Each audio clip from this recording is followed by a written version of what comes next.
இரவு நேர பிரதான செய்தியின் தலைப்பு செய்திகள். மஸ்கலியா முக்கா தோட்டத்தில் உதவி முகாமையாளர் தாக்கியதில் காவலாளி காயம். தொழிலாளர்கள் பணி புறக்கணிப்பு. வாகன இலக்கு தகடுகள் அச்சிடும் பணிகள் ஜூன் 10 முதல் மீண்டும் தொடக்கம். பெண்களுக்கு எதிரான சைபர் குற்றங்கள் அதிகரிப்பு.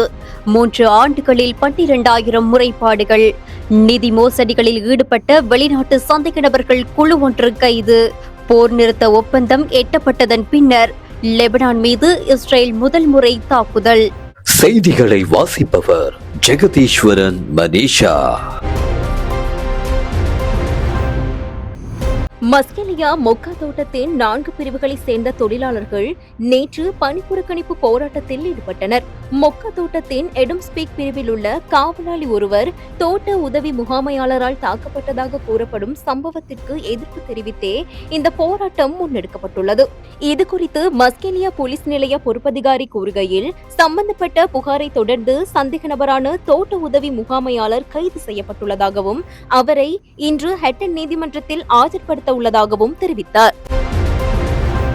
நாட்டில் நீண்ட காலமாக தாமதமடைந்துள்ள வாகன இலக்க தகடுகளை அச்சிடும் பணிகள் எதிர்வரும் ஜூன் மாதம் 10ஆம் தேதி முதல் மீள ஆரம்பிக்கப்படும் என போக்குவரத்து பிரதி அமைச்சர் பிரசன்ன குணசேன இன்று பாராளுமன்றத்தில் தெரிவித்துள்ளார்.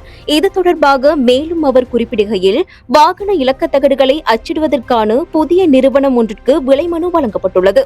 இதற்கான உத்தியோகபூர்வ ஒப்பந்தம் கடந்த மார்ச் மாதம் 10ஆம் தேதி அந்த நிறுவனத்துடன் கையெழுத்திடப்பட்டுள்ளது. ஒப்பந்தத்தின் நிபந்தனைகளின்படி ஒப்பந்தம் கையெழுத்திடப்பட்ட நாளிலிருந்து 3 மாத காலத்திற்குள் அச்சிடும் பணிகளை ஆரம்பிக்க வேண்டும். அதற்கமைய ஜூன் மாதம் 10ஆம் தேதிக்குள் வாகன இலக்க தகடுகளை அச்சிடும் பணிகளை அந்த நிறுவனத்தினால் மீள ஆரம்பிக்க முடியும் என பிரதி அமைச்சர் உறுதிபட தெரிவித்துள்ளார். கடந்த 3 ஆண்டுகளில் பெண்களுக்கு எதிரான சைபர் குற்றங்கள் தொடர்பாக சுமார் 12,000 முறைப்பாடுகள் கிடைக்கப்பட்டுள்ளதாக பொது பாதுகாப்பு அமைச்சர் ஆனந்த் விஜயபால தெரிவித்துள்ளார்.